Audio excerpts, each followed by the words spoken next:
It's Mr. Joe Murphy. I guess I'm in the morning of a show. I can all high. I guess I'm in the awful good. I guess but tell him some toast to but tell him a good queen yard. Guveshing Ola. I guess well an all high shaw and all high new with you on the Mi'kmaq. Do we tradition to the Mi'kmaq? I guess do we not Jack Riev a year. So I just want to remind you that, of course, we're blessed to have this university here in Mi'kmaq, in the traditional home of the Mi'kmaq people, and the land that was never ceded by them before and not to date. So we welcome you here to our campus and to this evening with Dr. John Shaw.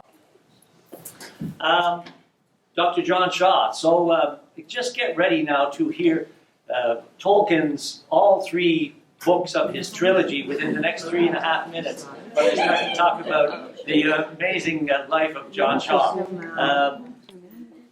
Chanjerachan ju von Gerein, Bjarlum vi na hab, na braine heinjak, mestin sound, feitje fuin na Gaelic. It's Cal Melwin Macarius who wrote those words, of course, from Upper Marguerite. And although those words came from his pen, I'm sure they were often in the heart of John Shaw and probably came from his mouth more than once in his amazing life in Gaelic and through Gaelic, and for which we are also blessed here in Nova Scotia. John was born in Baltimore in Maryland, a state that was named for our patron here at St. Mary's, so we're always happy to draw the connection between those two things. And it's almost 60 years since he started on this path to his service to the Gaelic community, when he went as a young man to the Isle of Canna and spent time with John Lorne Campbell, the famous collector who was here in Nova Scotia a couple of times in the 1930s. And John was a little quicker in publishing than John Lorne Campbell was, because I think it was about 1990 before that book came out, the result of his work from the 1930s. But so we're blessed with some of the books that John wrote and or edited down here if you wanted to have a look at those after. Over the next 20 years after his time with John Lorne Campbell, John was studying and working at Harvard University, teaching there as a fellow, and but spending as much time as he could coming back here in the summers, particularly to Glendale in Inverness County, and spending time with Father John Angus Rankin, a man who many people here will know, especially any fiddlers in the room will recognize the famous work that was done by Father John Shaw, not only in his ecclesiastical work, but as being part of the Renaissance of Cape Breton fiddling. And John spent a good bit of time with him and learned a good bit from him, I'm sure. John was also across from Harvard over to Paris, where he studied as a Fulbright scholar. And in 1967, he began teaching at Harvard. And by 1971, they awarded him a traveling fellowship, which took him to the Dublin Institute for Advanced Studies, where he continued his work, and then came back here to Cape Breton in the early 70s and spent a number of years working with the University College of Cape Breton, as it was called then, Cape Breton University now, with the Beaton Institute of Cape Breton Archives, and working with St. Francis Xavier University. And I would be remiss if I didn't mention some faculty who are here tonight. Dr. Michael Linklater, thank you. Let's say Mitchell now. Dr. Michael Linklater is with us. Thank you, Mike. Sorry, Michael. And working at St. FX with people who were there at the time, including Dr. Ken Nielsen and Dr. Margaret McDonnell. And John was asked and contracted to do a major project, something that we're still feeling the benefits of today when Gale Stream is up and working. And he did a fabulous job collecting over 2,000 pieces of stories and songs and tales from around Cape Breton. And as he kept on through that project for about 5 years, it was at the end of that time, or in around there, that he published his book, which he edited and co-published with Joe Neil McNeil. And that's, of course, Tales to Dawn, the Shiel Gawa. And it was enough that Harvard at that point agreed to issue him or to award him his PhD, and so it was in 1982, I believe, that you got your doctorate from Harvard. And so he didn't slack off then, of course. He was commissioned later to do a similar study in Prince Edward Island. And to do a similar study of Gaelic in Prince Edward Island in 1987, which he carried out, and then was off to Scotland, where he worked as a Gaelic development officer there for the government of Scotland, and then as a lecturer in Celtic studies at the University of Aberdeen. And in 2000, the year 2000, he completed another landmark book, a collection of songs and the story behind those songs, which he collected in working very closely with Lucky Danen McClellan from Dunvegan, and some of Lucky Danen's family are here tonight. There they are down here. And there are some people here who have other family associations with other publications that John has, and you're all very welcome, of course. And John continued his studying and his work teaching in Scotland, teaching at the University of Edinburgh, and when he retired from there, they honoured him with the position of Professor Emeritus of Gaelic and Scottish Ethnology in recognition of the wonderful work that he did over there. John continued his half-century and more of work here in Nova Scotia and his service to the Gaelic community. And it was not just an all collecting, bringing in, there was a lot of going out on John's part, a lot of feeding back into the community, a lot of feeding back to young people and encouraging people to stand by the Gaelic language and to stand by our culture, which is shared and held so dearly. And he came back quite a few times, particularly to work with the late Seamus Watson in Iona, and staged a number of the Stolas of Alice sessions. And it's one of those sessions that's being held locally here that has blessed us with John's presence over this week. And but none of the searchable information that you can find about John, and there's a lot of it online, none of it tells you the deep personal respect that John paid to the Gaelic speakers and singers and musicians of this province, and which was returned to him in kind. John was very well respected and highly regarded by those people with whom he worked, and we're all blessed to have John with us so many times over the years, and that he's back here again with us this evening. So it's for that reason that I'm very, very humbled and honored to present to you Dr. John Shaw.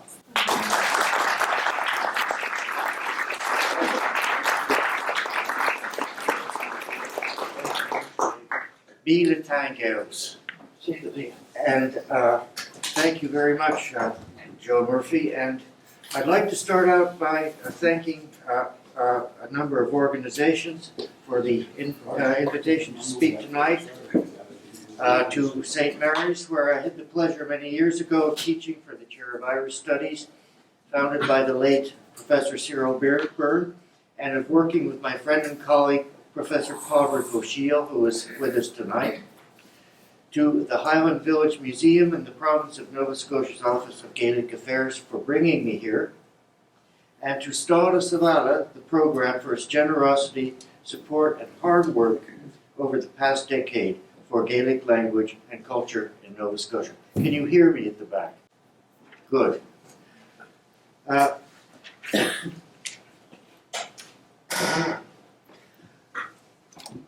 going to give you now a brief summary of the way this lecture is going to go. First of all, some background, which will not be in great detail, but I'm going to try to bring out some important themes in the history of Gaelic in Nova Scotia, which deserve to be studied a little more closely, and which I think have had a strong influence, not only on what has happened in the past in Gaelic, but also can be drawn on for the future of the language in the province. Then, the hard questions, most of you will know them. Life in Gaelic communities, the resources that are present, recent initiatives, And then finally, ourselves and others, the global context, assets, and future directions. Most people here will be familiar with the outlines of the history of Gaelic migration from around 1800 into the 1840s. Doctor, could you get closer to the mic? There is no mic. Oh. I'll try to project my voice, although I don't have a stage background. And these are the themes that I would like to concentrate on. The cultural conservatism of Gaelic communities, where dialects were maintained through 7 or 8 generations right down into the present, that reflected the areas that the settlers came from in Scotland. The strength of the oral tradition in songs and tales and other genres. John Lorne Campbell of Canna, who visited Scotland twice, once in 1932 and once in 1937, said, Cape Breton is the only place in North America where Gaelic culture took root. I think this is an important point. It's also, in my view, true that the political and cultural position of Gaels in Canada are not unlike that in Scotland. Gaeldom here thrived with access to land. This brought about what I would call a small Gaelic cultural renaissance in the areas of fiddle music and song.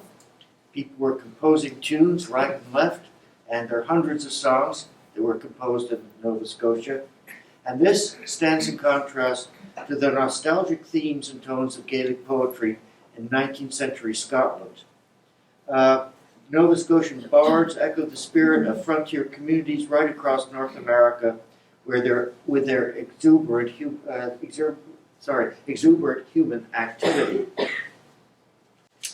And to give you one example, Speed the Age, Jaffu and the Sud, the sound of the carpenters is sweet to hear, with every axe whetted to perfection. No less sweet the hammer's ring, setting up the hard steel, the turner's lathe is set to work, and how beautifully it turns, making wheels to spin cloth of quality for our people. A sawmill and a flour mill in constant swift motion. Pleasant Myra, many times blessed, boasts the best of all tradesmen. So these communities, Gaelic communities, were a going proposition. And there's another poem that I'd like to share with you. It's a poem about an accident on the ice. In a song for a certain sorely Maclowding, who survived falling through the ice, which is a common cause of death in the days of horses and sleighs, on Lake Ainslie in Cape Breton one winter. A local bard describes in a lament parody how the creatures at the bottom of the lake gathered around, debating as to what should be done with a hapless sorely and the trial that resulted. And they start out, when they called forth the lawyers, these were no cowardly poltroons. They selected the jurors, the flower of heroes. 12 of the seals received the word and command. The judge was a whale, and the lawyers were skates. So there was a lot of light-hearted song-making going on. And Sorley was granted his discharge and appeared again on the surface that evening. These traditions in Nova Scotia developed and evolved over 7 to 8 generations. And this, the above facts place Gaels in Canada in a situation not unique for the country, where they are no longer solely immigrant communities, but begin to look similar to that of minority cultures and indigenous cultures throughout the world. So there's a bond here that has not been followed up in the past. In my view, it is from this quarter that the answers seem to be emerging.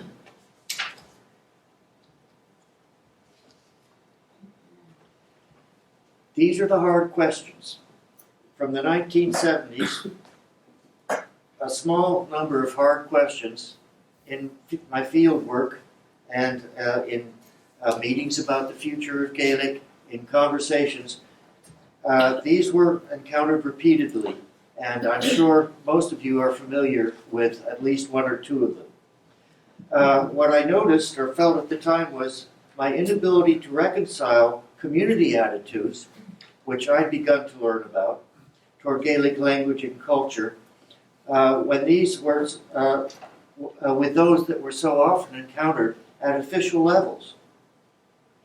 These questions could be regarded as confrontational, but were in many cases well-intentioned. They proved to be an invaluable challenge and a teaching device for understanding and dealing with various hierarchies in Nova Scotia. I list these examples, which I'm sure are well known to people here, not solely as a matter of historical record, but also as a means of helping us to understand how far our perceptions, together with the effective provision, have evolved over the past 3 decades. First one, what's this Gaelic business good for anyway? It never put food on the table. The next one, shouldn't people be interested in jobs, not frills? Next one, Gaelic culture is backward looking. What does it have to offer the present or the future? What's this all about? Gaelic culture is already provided for. Since the Gaelic life of communities is recreational in nature, aren't those who promote it, whatever their qualifications, just enthusiasts? Don't you see that things change? They can't remain static. That's the way the world is. And this was said in reference to the prospect of losing Gaelic in Cape Breton and its distinctive mental heritage.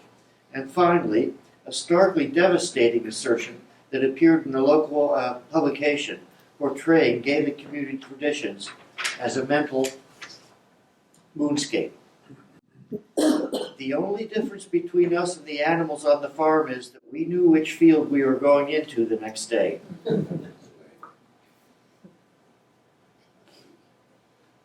Let's have a close look as we approach these questions at Nova Scotia Gaelic tradition.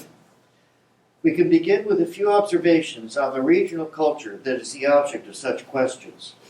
Some or all of these may be known to you, but at the same time it is remarkable how few of these assets have been featured in what has passed for the debate over the future of the Gaelic world here.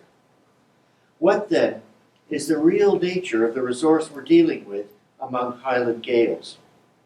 Significantly, Gaeldom is a culture whose monuments are not primarily in the form of inspired architecture or even expressed through the visual arts.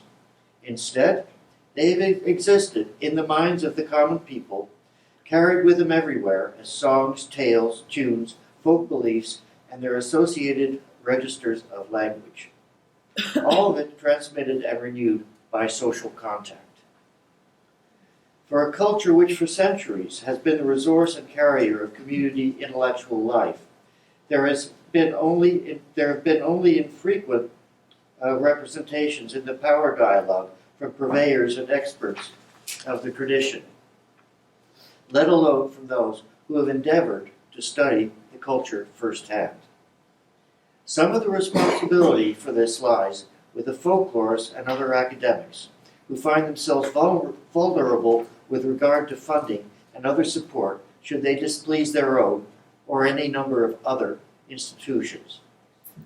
As a consequence, a perceived gulf has existed between the activities of post-secondary education research institutions and the life and needs of the communities providing the information.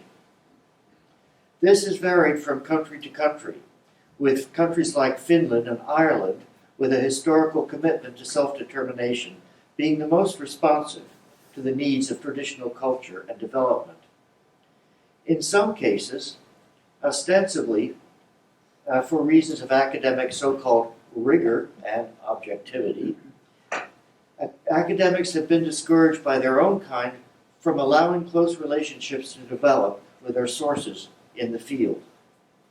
Anyone doing serious field work among Gaels in Nova Scotia will understand how blinkered a view this is, and the tremendous contribution that friendships in the field have made to the building of archives open to all and to the broadening of the academic literature.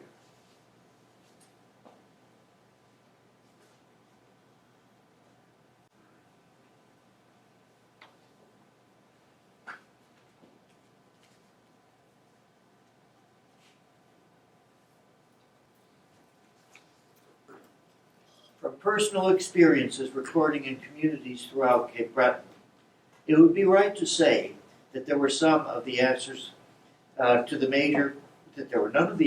the major questions concerning Gaelic tradition, be they academic, social, or political, that were not known to the tradition bearers there, and their experience, gifts, and cultural background has served as the most reliable guide toward the future of this culture. Lochy MacLeod of Dunvegan and Joe Neil McNeil of Middle Cape understood their tradition and its potential far beyond their unparalleled repertoires of song and story. Such artificial constraints on field work, which happily are being increasingly discounted, have amounted simply to a poorly disguised political agenda to limit communities' access to the benefits afforded by institutions, learned and otherwise, and their participation in the cultural historical record. Undoubtedly, the most effective recent opportunities for all Gaelic communities have now been provided by information technology. Here, and in Scotland, extensive sound archives and materials recorded directly from the tradition's most gifted exponents are instantly available to practically anyone who wishes to access them. The universal access and the process of developing it in Scotland have had widespread positive effects and have opened the door to providing more genuinely Gaelic materials through educational and other public institutions. Here in Nova Scotia, GaelStream and other online access has been used just as effectively and creatively in community language and cultural maintenance programs. More of this later. To illustrate the grasp of the fundamental issues among such tradition bearers and the breadth of that understanding, let me return for a moment to Joe Neil, who was unflinching in his view that the loss of Gaelic in Nova Scotia was not only a tragedy with consequences for the long term, but was one that was totally unnecessary. His access to formal learning, delivered in English, was minimal, a few years in the local schoolhouse.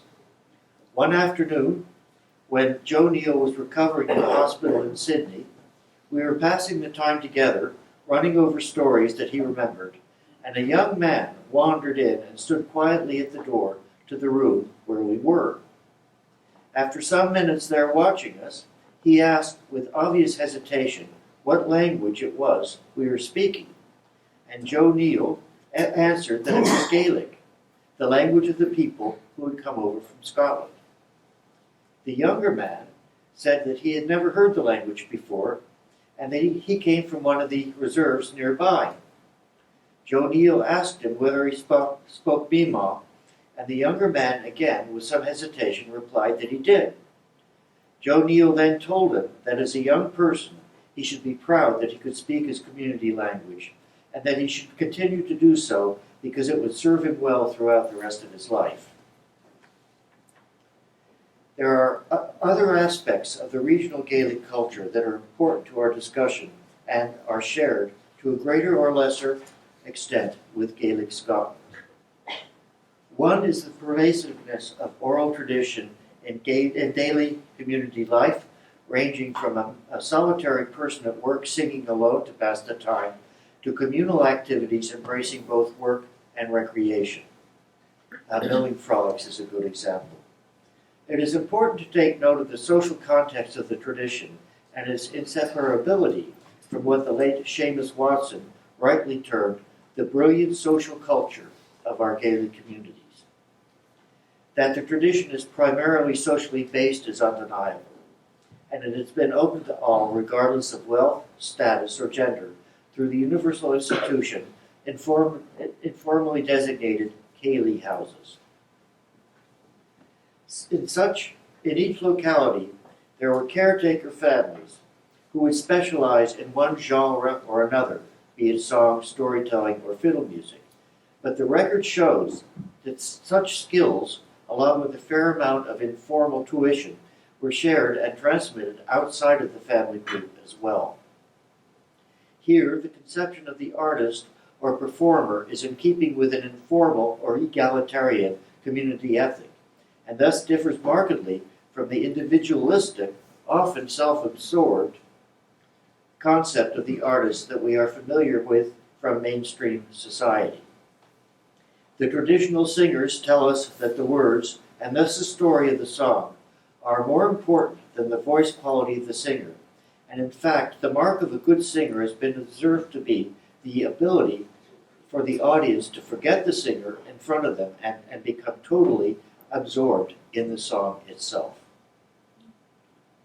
Thus, although many outstanding performers, such as the woman fiddle player Maddie Alstarun from Side Point, the Side Point area of Inverness County, were named and respected, traditional society has regarded them more as outstanding features in the cultural landscape that was shared by everyone.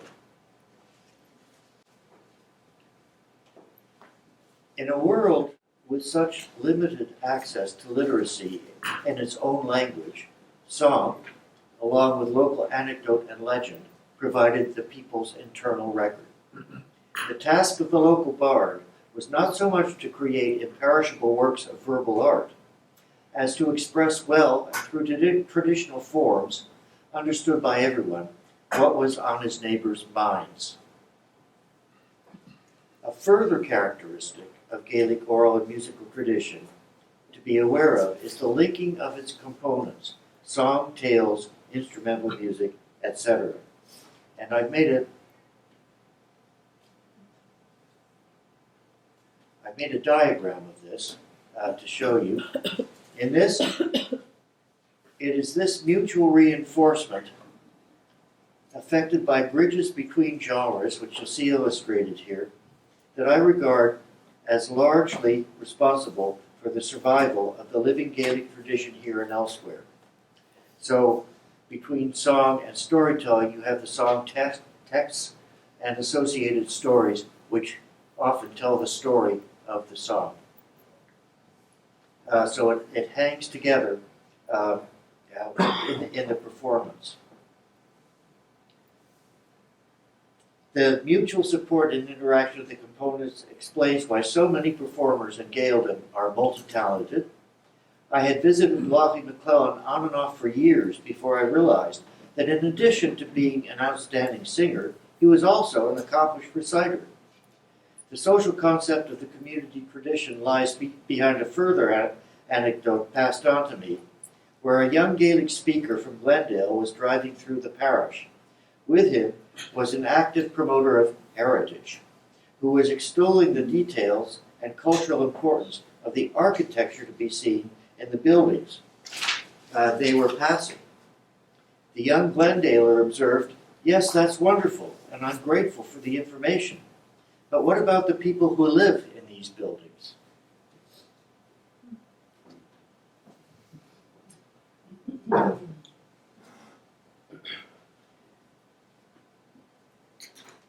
This, too, is a hard question, but from a different perspective. And the answer that emerged at Nova Scotia Highland Village Museum, Ballan Gael, I think is the Gaelic name now, marks a turning point in the history of Gaelic in the province. When the village came under the aegis of the provincial museums, the emphasis for future development was shifted from the buildings to the culture of the surrounding community, and with the benefits for younger people, older Gaels, language learners, tourism, and cultural visitors.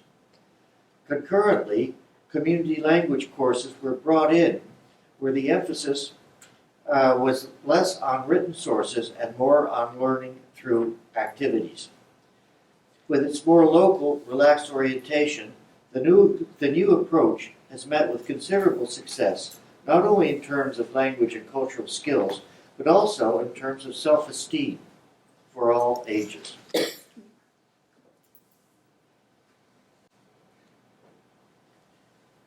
As mentioned earlier, extensive sound archives have been made widely available online here and in Scotland. The Scottish initiative, Tógad an Dúlthais, Kisto Riches in Scots, provides access to close to 50,000 field recordings, which are being added to for a total of over 30,000 hours. In Nova Scotia, Strún na Gael, Gael Stream, makes available the results of the Gaelic Folklore Project with over 1,900 field recordings. Both resources are used actively by institutions and the public. In Nova Scotia, the idea of drawing on community oral tradition for cultural and teaching resources has been taken a step further, however, in the development of two additional important sites. Both are entirely in Gaelic. One, Caint Mavad, my mother tongue, features videos of conversations with tradition bearers regarding their community's traditions. The second, Andrachachetri, which I would translate the bridge that joins us, serves to recreate the social environment of oral and musical performance and transmission via the internet, thus reestablishing the importance of communal links or bridges that have been a mainstay of life here for generations. To my knowledge, these regionally developed resources have not only been effective, but are virtually unique in the world of minority and cultural development.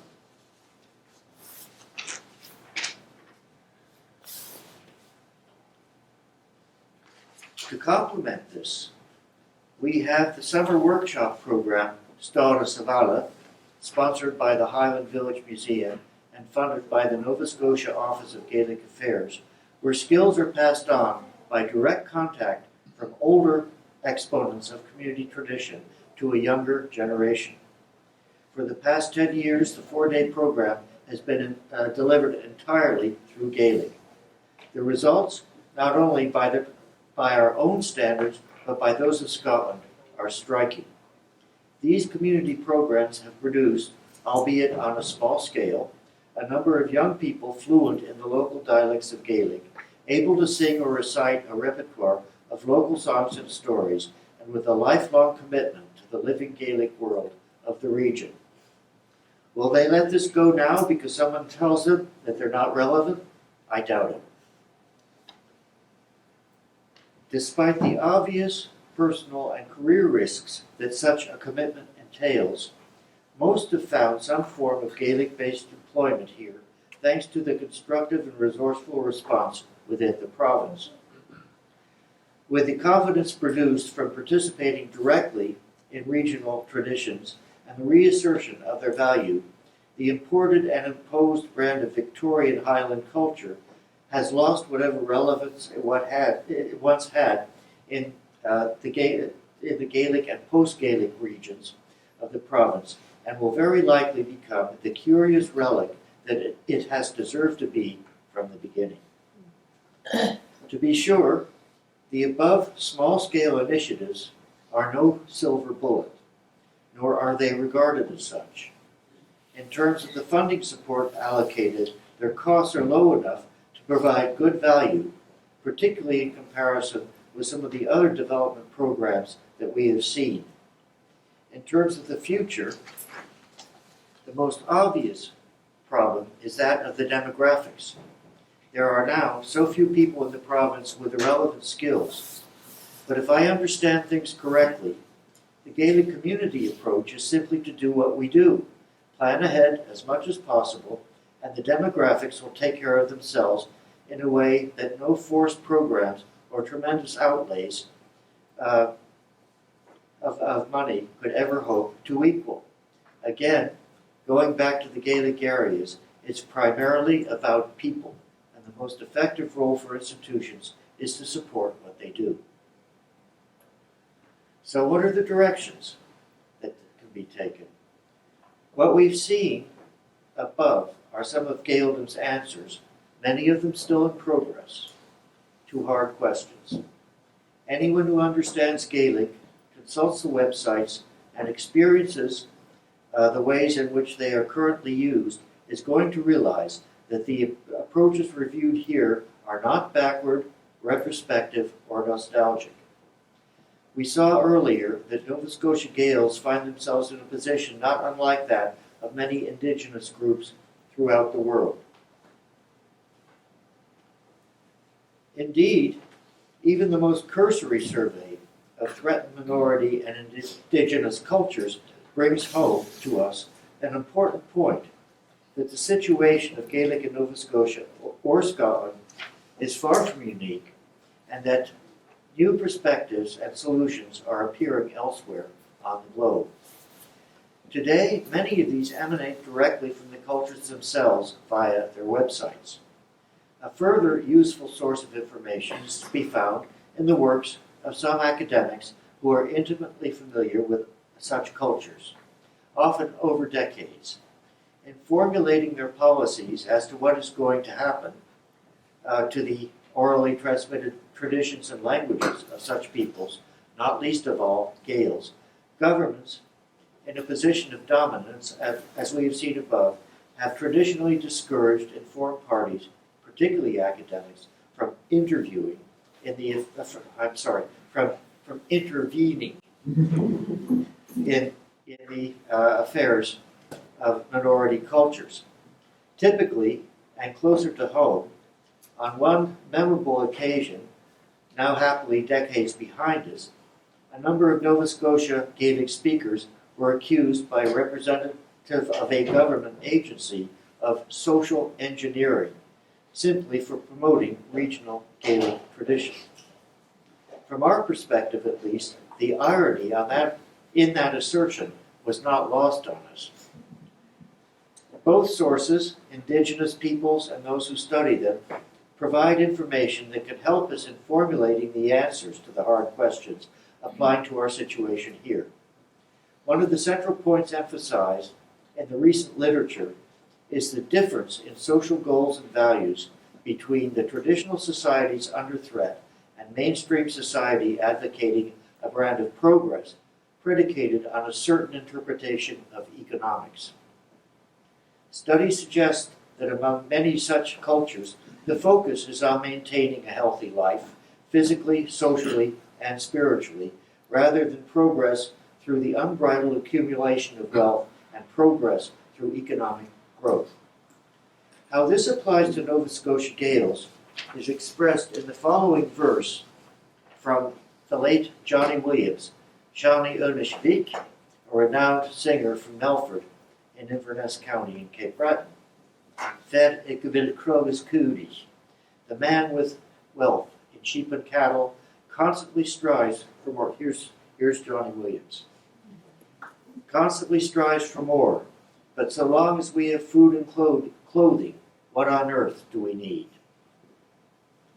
In the smaller conservative societies, concept of sharing and reciprocity are often central, and will be familiar to anyone with the experience of the informal systems of favors, barter, and social obligations, often going back generations, still extant in our own rural communities here.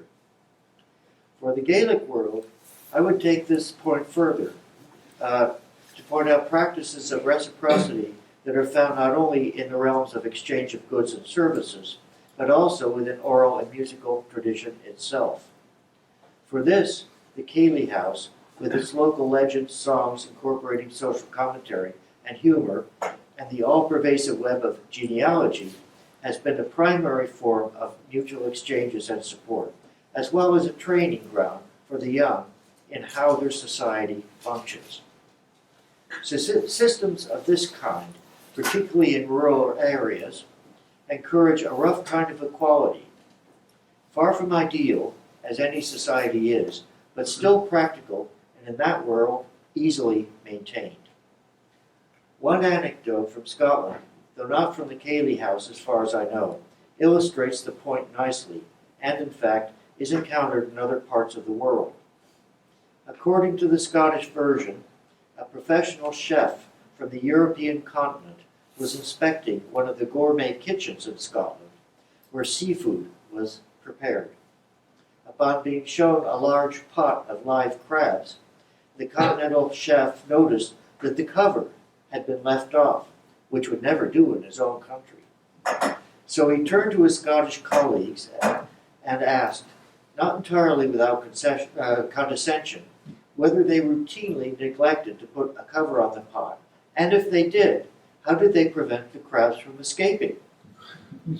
The Scottish chef replied that they never bothered with such a detail here. You see, these are Scottish crabs, and any one of them that tries to climb out is immediately pulled back by the others.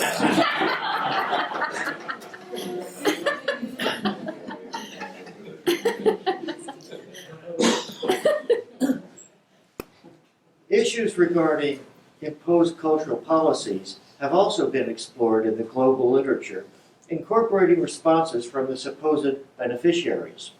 In the words of one writer,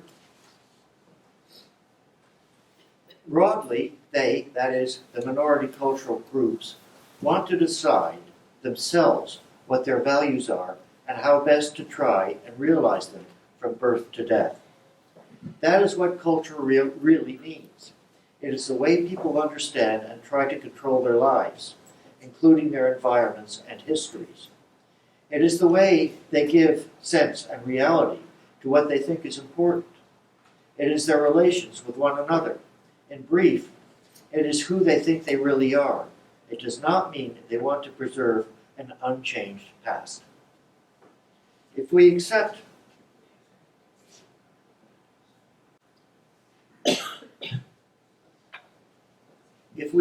this as being in any way representative, then it is hardly surprising that many of the large projects, both cultural and economic, involving minority cultures have ended up as such spectacular failures in the cases where those affected were not adequately consulted, or even wanted these projects in the first place. In other words, the issue is hardly the non-specific truism of change that we were confronted with above. It is a matter of the nature of that change along the political lines of who does how much of what to whom. And we can look further to examine the human cost of imposed culture on hundreds of peoples who, aside from their superficial appearances, from our superficial appearances and rudimentary trappings of material wealth, are not so different from Gaels.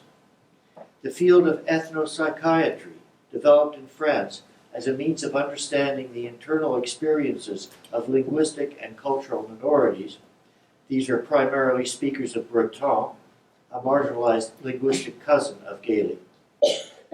Ethno-psychiatry holds, I believe, exceptional promise and on a large scale.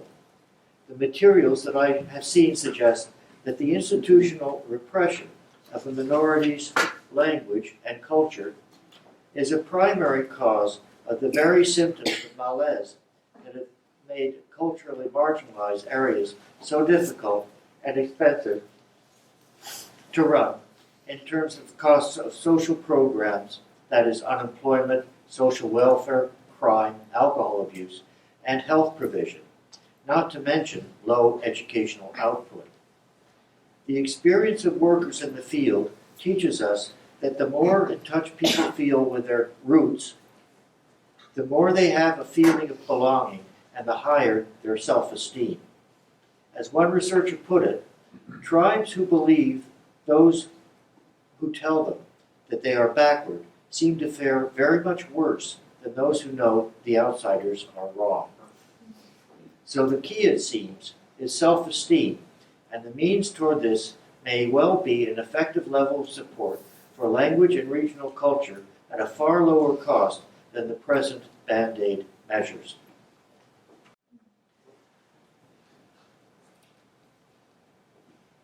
Let us look in for a moment on an international academic conference where the professor of, yes, folklore from Munich in Germany shared some observations on taboos according to the centuries in which certain of them prevailed. In the 19th century, he said, the pervasive taboo was about sex. In the 20th century, it was about death. And for the 21st century, it will be about the other. Taboos, which prohibit specifies activities or verbal allusions to specified topics, occur naturally in every society, and what the distinguished professor meant by the prohibitions around the other was about differences between groups of people. This is a preoccupation that embraces everything from politically correct assertions regarding race to perceived effects on neighborhood property prices. Between societies, a less than benign concern with the other is, of course, nothing new. It has been recorded since ancient times, but in modern times, with large nation states linked to global corporations, it has, to my mind, been a prime motivator of ethnocide, the systematic eradication of a smaller culture by a dominant one. As my Scottish colleague, the late Dr. John McGuinness, has observed, ethnocide can occur under many guises, be it development, education, economic improvement, etc. But in a world possessing a diversity of cultures, we may regard it as a mental equivalent to the global wealth in biological diversity. Ethnocide is a form of intolerance leading to an ideology where only one way of living is correct, and leading as well to a catalog of consequent human disasters, some of which are already with us.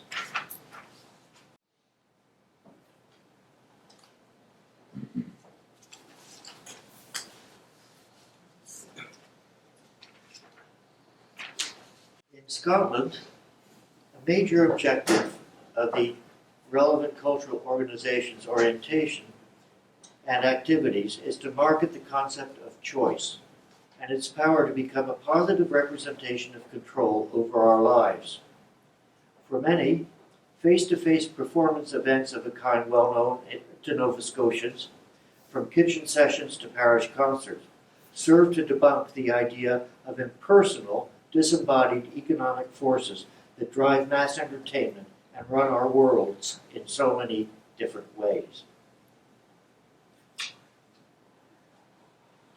The tendency toward inclusive social cohesion is served from another direction through the belief that the sharing of intangible heritage promotes intercultural tolerance and understanding.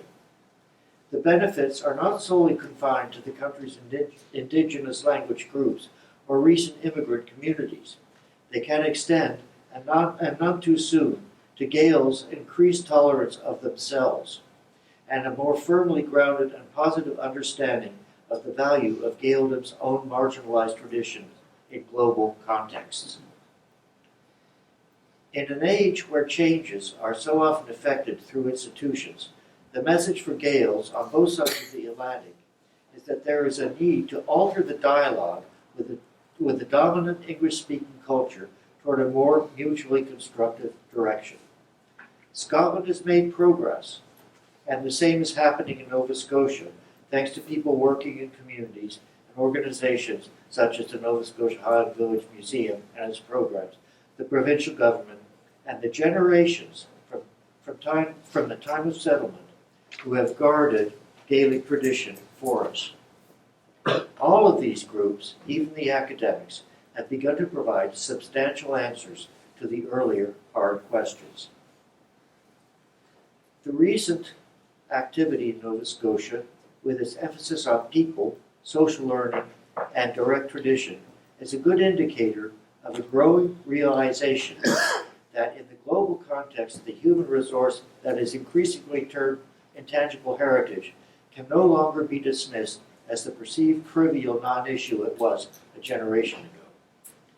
Given the present state of the Gaelic world and a whole raft of cultural pressures originating outside the country, it is not difficult for people to understand the implication of local events and their relation to the larger issues of language diversity and biodiversity that confront humanity. Thus, in a world that we are encouraged to believe is a subject of the vagaries of blind megaforces, we may do well to remind ourselves of facts that tradition bearers have already known for many generations and are confirmed by the recent research in ethnology that we have reviewed so briefly. Traditions under the heading of intangible heritage serve important social roles over the full spectrum, from individual psychic development to a positive, inclusive validation of national identity. They're a good investment for politicians, they bring people together, and they're fun.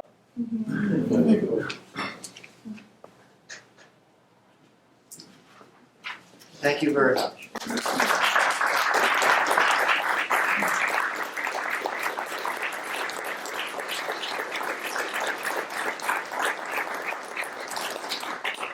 John, will you entertain any questions at all? Sure.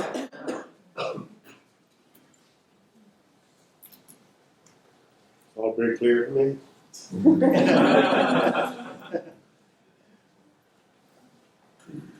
John, can you see yourself as a person who comes here on a semi-regular basis, changes in attitude from people other than within the I don't want to say the confines, but other than the Gaelic community itself and those who are involved in it? Can you see changes in attitude by people, for example, in business or in government and other groups that we might have considered before not exactly on side with Gaelic issues?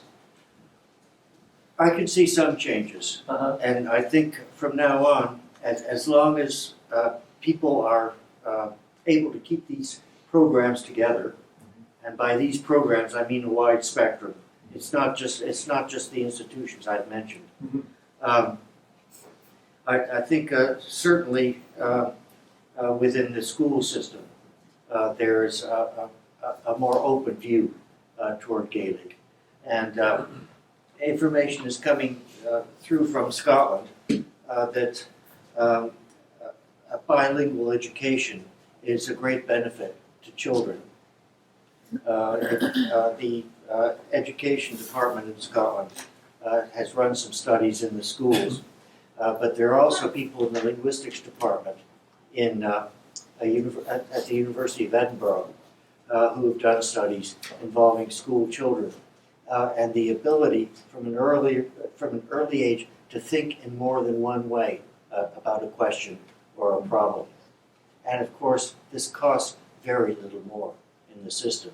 But when you have governments continually making us aware that we've got to catch up with the other countries or else we're going to be impoverished and so on, it should make sense to give children every advantage. I remember when I was quite young, and I think it was 1957, and Sputnik went up. And we went to school, and within the week, the teachers were telling us that unless we did our math homework, we were going to be out on the street in another 10 years. Yes? You mentioned earlier about the attitude of non-Gaelic speakers to the Gaelic community. Can you explain that a little more diversely, please? Well, I think that's changing. I think a lot of it, I mean, you hear among Gaels, you hear stories. I mean, going back a while, people going into the army for World War II, and they ask you what languages you know. And one man I know put down English and Gaelic, and the guy said, "Well, what are you talking about Gaelic? It's not a language; it's a lingo." I don't think that would happen anymore. Thank you. And I think actually people are welcoming local representations of local culture through institutions to an extent that was not happening before. I think this is very encouraging. Again, it costs probably less than some of the programs that were going on before. Yes. So earlier on, you mentioned about the community approach versus more of a forced institutional approach Yeah. for revitalizing the language. And so I was just wondering, when you take a look at approaches that are done in, for example, Ireland or Wales in comparison to Scotland or Nova Scotia, which the scale is very different. Ireland, kind of enforced that all people of Ireland, whether they are Gael or non-Gael, have to learn the Irish language. How do you feel about that approach versus a smaller community approach? I think in a way there are two questions here.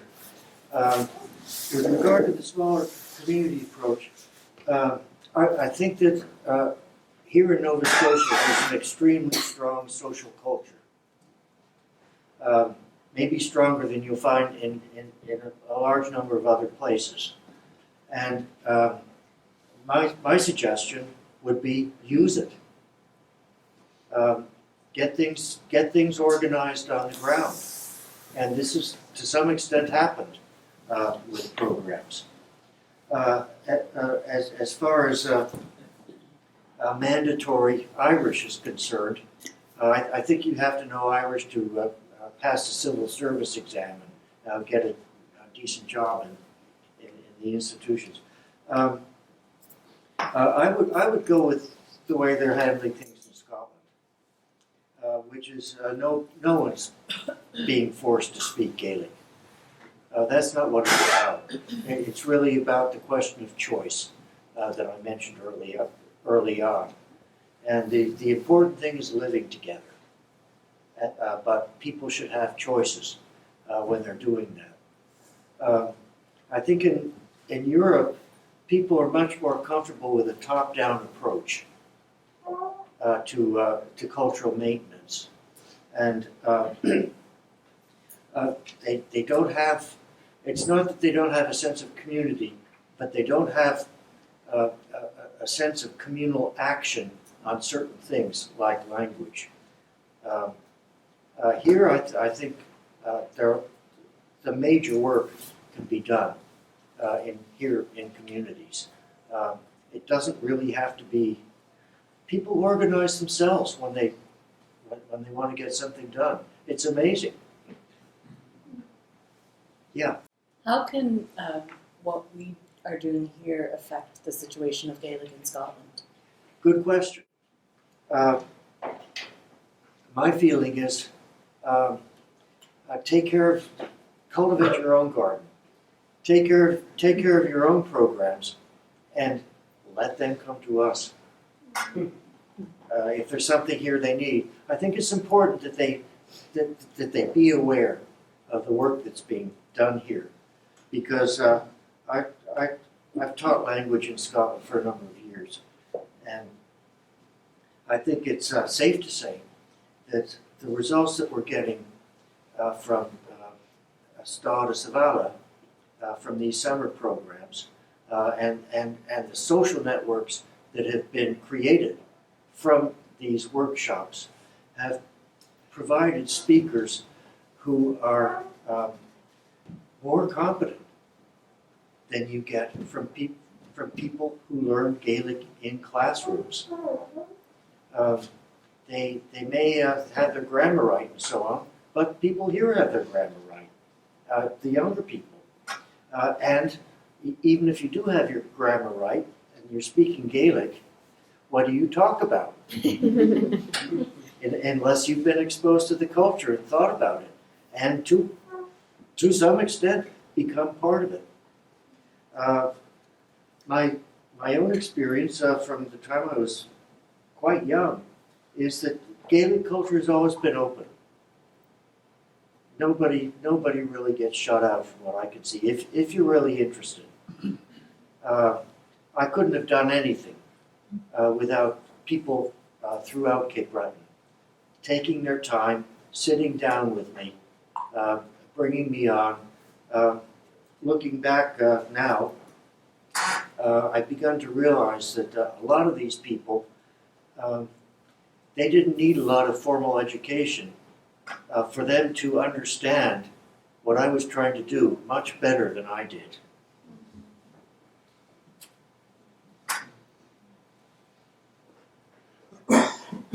Yeah. How important do you think it is that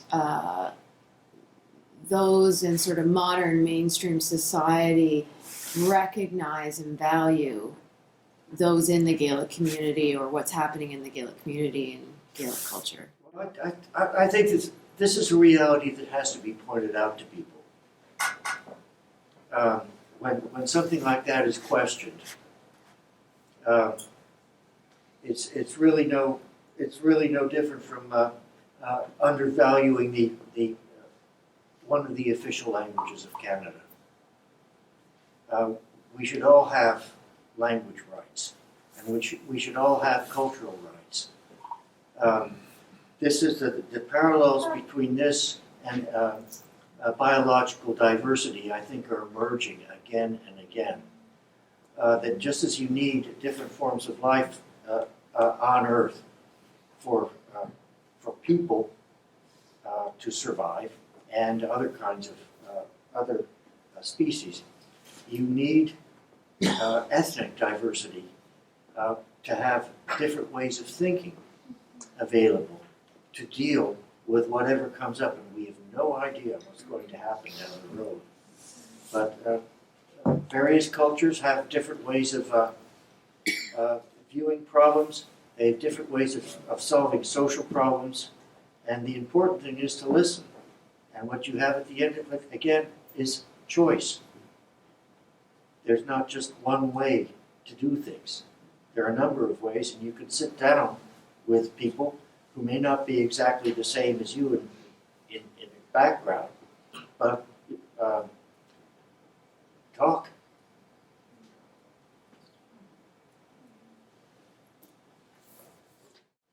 Sort of that being said, how important do you think it is, or do you think that we as Gaels need to raise our voice and politicize with that regard? I do to an extent, but the important thing is the way in which it's done. And I could see who knows, there may be a situation where we're all out on the street waving banners and so on. But I think really the best way of politicizing, if you want to call it that, the presence of Gaelic culture here or in Scotland is just to start to include people from the outside. And a lot of them like it. Once some of us even got hooked.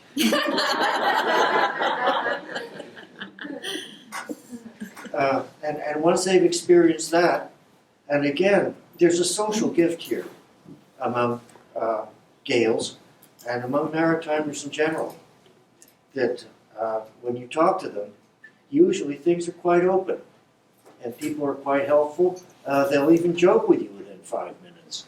And this is something that people appreciate. This can be a great asset. It's if you want to think of it a certain way, it's a form of wealth. Yes? If it's true that Nova Scotia was the only place in North America where the Gaelic culture took root, what were the conditions that led to that, and is it gone? I think it was pretty simple. If you look at the settlements across Canada and in the U.S., what you had was there was a settlement in New York State, and then the Revolutionary War came along, and these people were loyalists, so they had to shift. They were in Glengarry for generations, and they spoke Gaelic there. But there wasn't there weren't the institutions, and there weren't the local traditions that were strong. You had something I don't know what the immigration numbers were for Cape Breton and mainland eastern Nova Scotia, but John Lorne Campbell in the 30s did a survey, and there were something like 30,000 people who could speak Gaelic, and this number was in excess of what you got in other places. And I think, I don't know if you could apply a view of critical mass to this or not, but you have to remember that there are enough people there so that people were back and forth around Cape Breton all the time in contact, and families were intermarrying over some distances sometimes. And the kinship groups are very important. Mutually supporting, and they get things done. So, and it's really amazing looking at song composition and so on, how quickly people started making songs about their country and their new home. There was an energy there that had to do with enough people and being well provided for and owning land. That's been extremely important for people. Yes. Social media seems to be the way to get the word out these days. Is there any particular mode that you would suggest would be? I don't know much about social media. I use email. And I've done work for projects with social media. I think, frankly, we put up, when we put up the Topadandulgish, the project for taking sound archives in Scotland with 50,000 items and putting them up. We had people carrying out studies beforehand to justify the expenditure of the funds, who knew far more about information technology than I ever will. And the answer seemed to be mostly providing friendly access. And of course, you can develop that access as time passes. Certainly in Scotland, there's a lot up on Facebook. And we had, for some of the projects with field work that's available to the public, we have blogs and so on that people can subscribe to. So just use what's there is what's been done. And beyond that, I'm not a gourmet online person.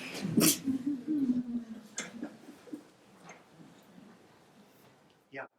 John, I was interested when you were listing the hard questions there. The one that jumped out at me was this description of Gaelic speakers as enthusiasts. Yeah. Because it's one which is so common in Ireland. Yeah. Where Irish speakers are dismissed as Irish language enthusiasts, and the ones who are most responsible for this are the media and academics outside the field. Yeah. And it's when you control the terminology, yep, you control the conversation. That's right. And and of course the question then is, how do you kind of challenge that? Yeah. Do you do it, obviously you try and do it politely, but you have to do it forcefully. Yeah. And as, again, that's my sense kind of from Ireland. I think it's absolutely right. It applies pretty much to any institutionalized society dealing with a lesser used language or a minority culture.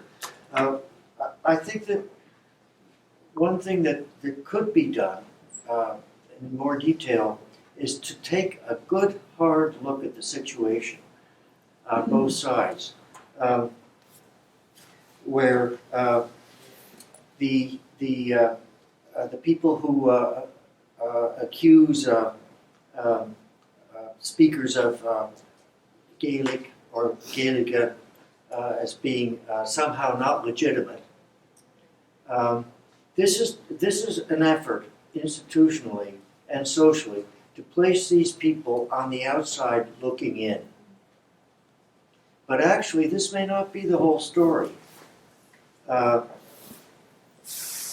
people who are saying this may not really belong to a very closely integrated, happy society.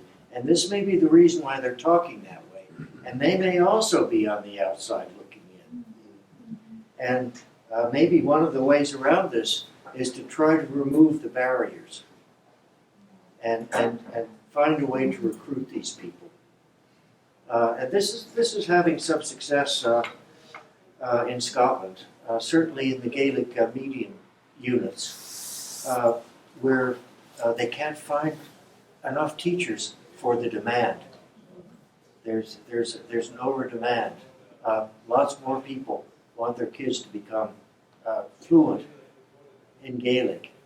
And they don't care what language the information comes through to their kids, as long as it's there. Kids raised through Gaelic in the schools do just as well or better in the standard exams in English than the rest of the kids. But I think sound, who's on the outside and who's on the inside, it's a very important issue here, and one that has to be looked at in detail and dealt with. A lot of people, I think in the back of their minds, a lot of people whose families were Gaelic speakers and who themselves are not, feel as if they've been robbed of something. It's what the late Jim Watson used to call the rip-off. And they don't want to admit it, but I think this is the feeling. And again, there are far more young people in Cape Breton who can speak Gaelic now than there were when I was coming here in the early 2000s. I'm amazed. And this is a generation which has begun to come to terms, begun to develop tolerance toward being Gaels of some description. Yes? So, not so much a question, more of an extension of comment. So, of course, I have noticed in my own studies, my own readings, is that there's a sort of self-imposed hatred that some people have towards Gaelic, and it goes for other minority groups as well, where because there's so many stereotypes, so many negative attitudes that are coming from the outside, people start applying it to themselves. Yeah. And for example, in Brittany, a lot of native Brezhoneg speakers refuse to teach the language to their children because they feel that French should be what their children learn because it's more useful institutionally. Yeah. Well, speaking Breton is not going to hurt their French. It's that simple. There was a study done by someone from the States years ago, Beth Mertz, where she talks about a linguistic tip here. And she thinks it was the result of, partly at least, of unemployment following the Depression and the fear, economic fear that went through. And when you begin to talk about language rights and cultural rights and difference and all this kind of stuff, very often what you get is being beaten over the head by economics. And usually I think it's a bizarre variety of economics myself. But the economic arguments are brought in as a form of reality. We can't afford this, which is frankly ridiculous. What do you feel about the new approach in Lewis that they're going to start Gaelic immersion in all schools in the Outer Isles? Well, people... Might you think it could possibly work in our stronghold, Nova Scotia's Cape Breton, for example? Might there be an opportunity there? I think it could. There might be. But what I think you'd have to do is you'd have to you'd have to bring in people, or talk to people at least, who had their ears to the ground, to see what people actually felt, and, you know, whether this is something that people would welcome, or whether this is another one of those imposed cultural Not policies exactly welcoming it. that people don't want. And Lewis, I think you've had this problem, Podrick may have something to say about this, but something like this, I think happened in Ireland in certain places, where you have people in Lewis who have come to the island, or in Lewis, as outsiders, maybe from lowlands of Scotland or from England or from Germany or France. And they're interested in maybe rural life, they're interested in nature and so on. And all of a sudden their kids are being instructed in a language which is entirely foreign to them. I think the answer that I would give is, this is the language of the place. If you want to enjoy rural life and nature and solitude in France, would you expect your kids to be taught in English? And like we said, any additional language helps. And people overlook that. Mhm. But if they're really, as I used to say when I was growing up, educationally minded, it's something that people should be aware of. If they don't like that in terms of the education process, then their concerns are not about education. Yes. On that topic, I was born and brought up in Lewis, and I spoke Gaelic before I went to school. And English was the language that was imposed on me when I went to school. Yeah. That happened often. And It happened in Cape Breton, Nova Scotia. that's right. I think, frankly, having talked to people, I mean, I know people, I knew people who are now gone, but who suffered physical punishment in Cape Breton for speaking Gaelic at school. And if you believe these studies that have been done in Ethno Psychiatry that have come out of France, the price of that kind of language policing and cultural policing on people is extremely high. What they're saying is that you can end up in problems with alcoholism, unemployment, marital problems, huge emotional problems, and so on. Yeah, Mila, thanks, Richard, just wondering, here in the province, my sense is that there's a very strong focus on institutional racism.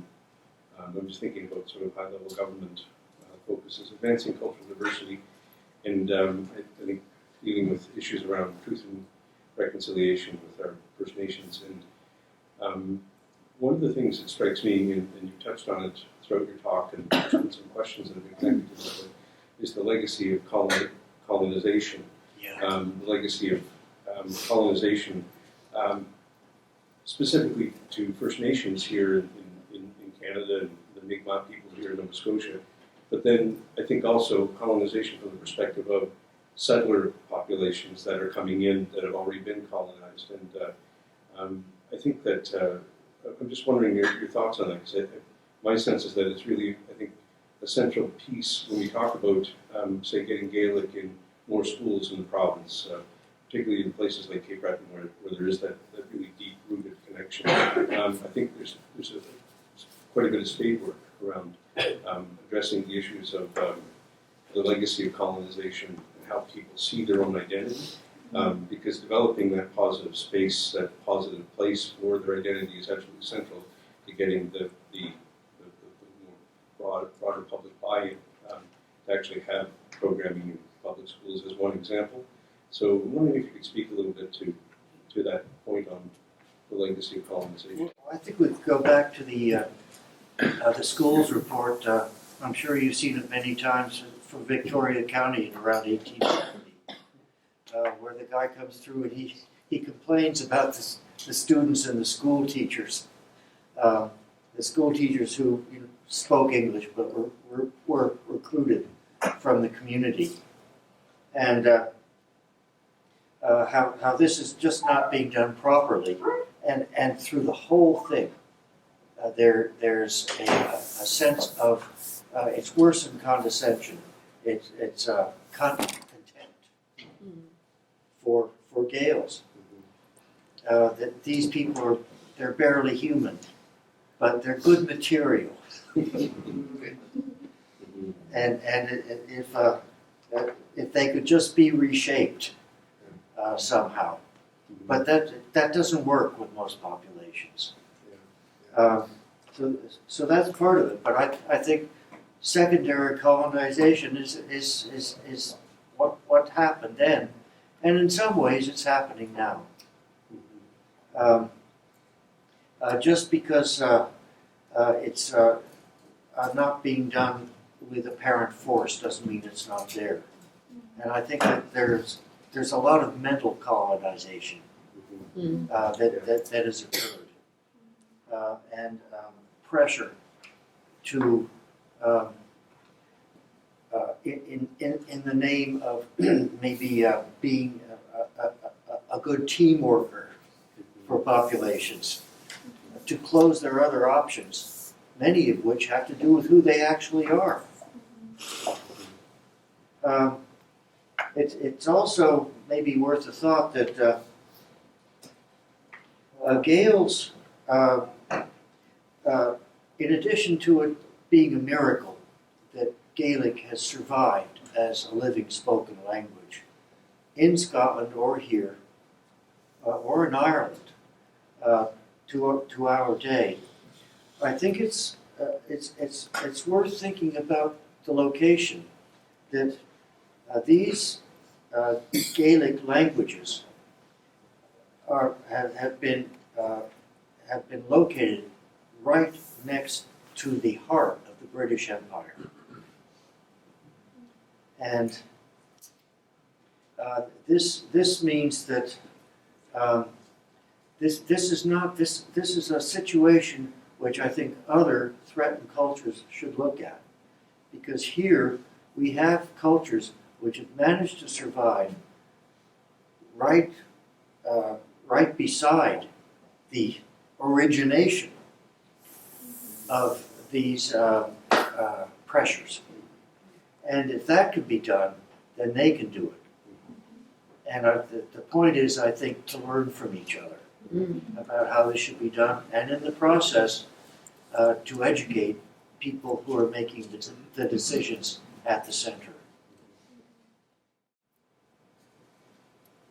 Ian, I'm sure the questions might come up after we've broken up as a group, but there's obviously, you've raised a lot of questions, remind us of questions that other people have raised, and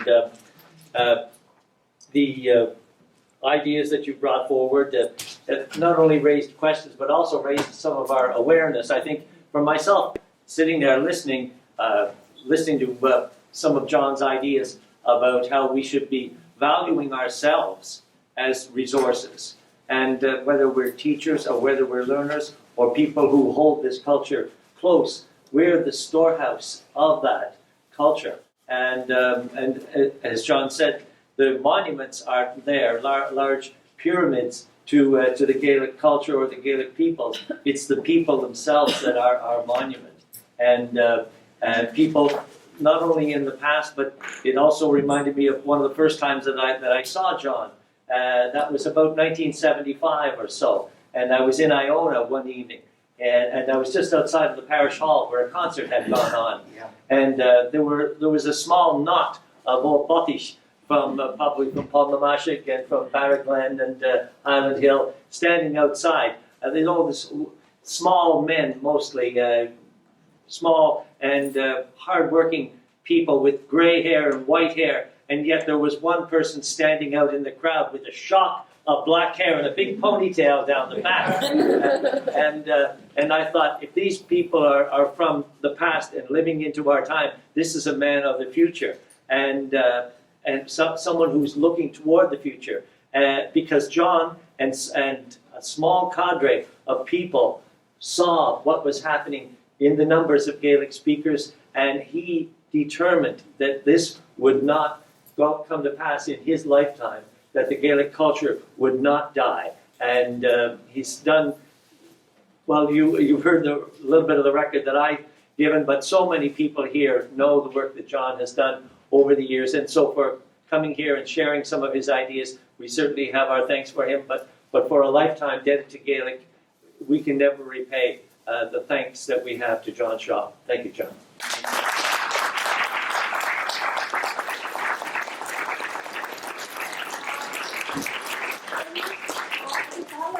An parte storas a bala agus nion hack bo mo hang out. Oh, shit. Agus tang in the all high kujoch agus Nicole is a holidunia portion media. Thank John Murphy for his beautiful introduction, and thank the university for hosting this, and Nicole and all the work that they did. So on behalf of all the people who are working on the Storas of Bala, Storas of Gown immersion right now. Well, we certainly had the full support of the Chair of Irish Studies and Dr. O'Sheil, who's here tonight, Father O'Sheil, our chairholder, and our staff. Nicole Luttrell supported this project from the beginning, and such great cooperation from the people from Ballin and Gael and yourselves. It just rolled along very well. Thanks very much. Thanks very much. O'Sheil the